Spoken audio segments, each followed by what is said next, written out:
लाने का काम भारत आदिवासी पार्टी करेगी और आने वाले समय में राजसमंद के अंदर भारत आदिवासी पार्टी जनता का प्रतिनिधित्व करने का एक तीसरा मजबूत विकल्प के रूप में उभरेगी, हमें आशा है।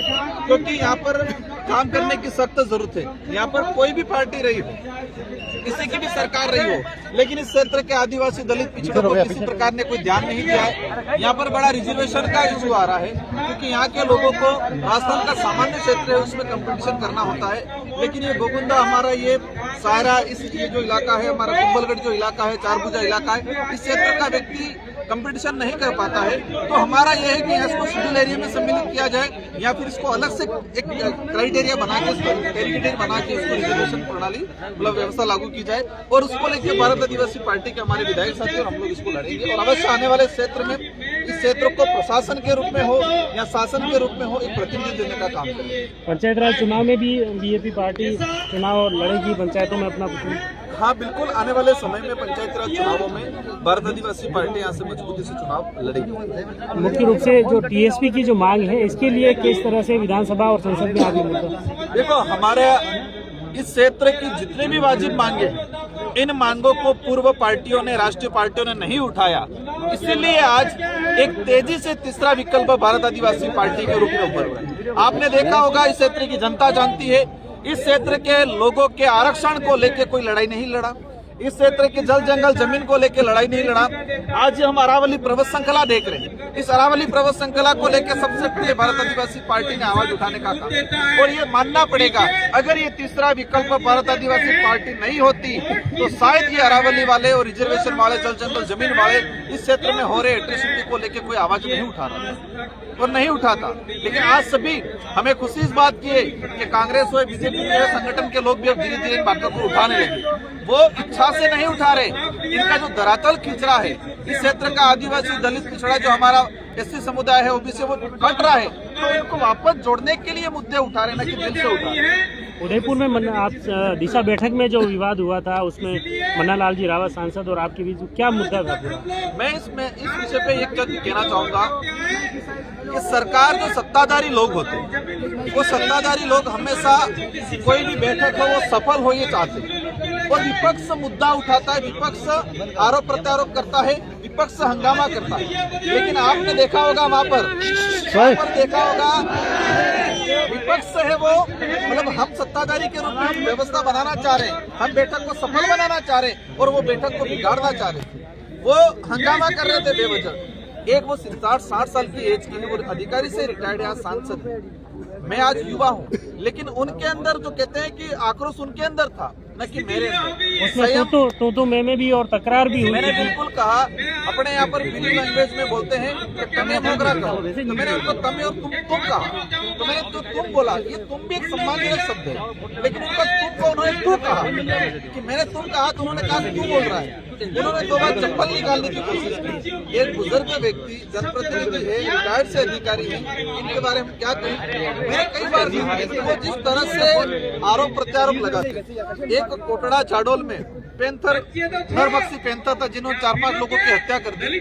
इस पे ये बोले कि ये तो बाप वालों ने भेजा है, आदिवासियों के घर चलाने के लिए उनको वीडियो वायरल हो रहा है कि आदिवासियों के घर चला दो। तो ऐसे व्यक्ति को हम कहते हैं कि कहीं न कहीं उनका मानसिक संतुलन बिगड़ चुका है और मुझे उस दिन भी आभास हुआ।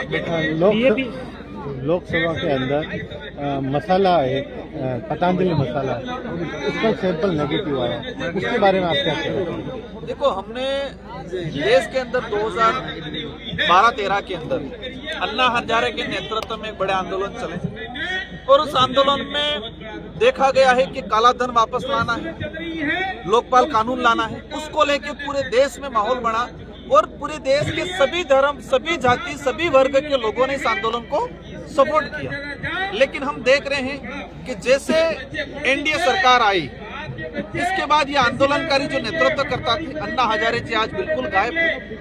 उनके वहां पर बैठे हुए रामदेव जी, उन्होंने अपना एक बिजनेस खोल लिया, सरकार के सहयोग से बिजनेस हर चीज चला रहे हैं और अधिकतर चीजें डुप्लीकेट आ रही है।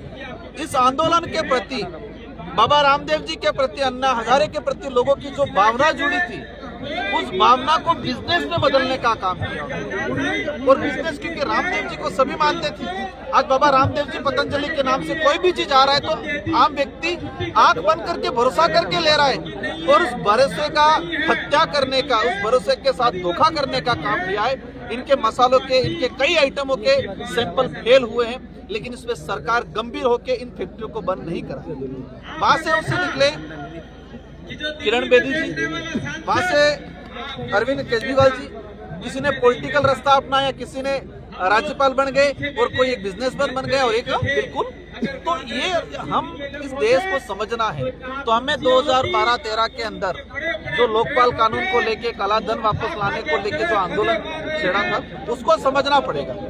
आज क्या स्थिति बनी हुई है, तो इसके लेके भारत आदिवासी पार्टी का कहना है कि ये जो लोगों की भावना के साथ जुड़ के, धार्मिक भावना के साथ जुड़ के, आस्था से जोड़ के जो धंधा चलाने का काम किया है, उसका हम विरोध करते हैं। भारत आदिवासी पार्टी केवल आदिवासी समाज के रूप में लड़ेगी इसी तरह, या सर्व समाज को भी साथ लेके जाएगी? देखो, भारत आदिवासी पार्टी, मैंने कई बार कहा है कि आदिवासी बाहुल्य क्षेत्र है, और आदिवासी बाहुल्य क्षेत्र की जनता को स्वतंत्र प्रतिनिधित्व। आदिवासी समुदाय से कांग्रेस में भी एमएलए एमपी गए, बीजेपी में भी गए, लेकिन वो समुदाय के प्रति, क्षेत्र की जनता के प्रति उत्तरदायित्व कभी नहीं रहे। वो किसके प्रति सत्ता, उनकी पार्टी के प्रति उत्तरदायित्व है।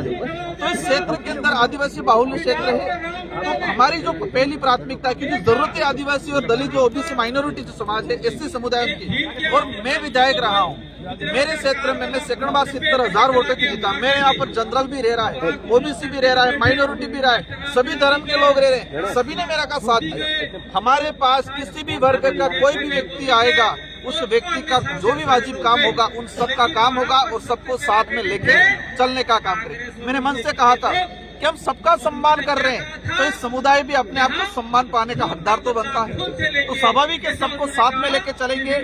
बस एक ही चीज कह रहे हैं कि जिसके अंदर जो छुआछूत, भेदभाव वाली नीति है, जिसके अंदर शोषण की नीति है, गरीब को देख के अगर इसको शोषण करने की भावना वाला व्यक्ति है, उसका हम विरोध करते, भले वो आदिवासी समुदाय से भी क्यों नहीं आता हो, कोई भी होगा, उसका हम विरोध करते। बिल प्रदेश की अलग जो मांग आपके चल रही है, उसके पीछे क्या कारण है? बिल प्रदेश की जो मांग है, वो लंबे समय से मांग की जा रही है। ये मांग गोविंद गुरु महाराज का जो आंदोलन था, उस समय से की जा रही है। 1913 से पहले भी कई घटनाक्रम हुए हैं, और हजारों लोगों ने बलिदान दिया है, और इस मांग को कांग्रेस, बीजेपी, सभी संगठन के लोगों ने उठाया है, लेकिन उनके हाईकमान ने इस मांग को हमेशा दबाने का काम किया।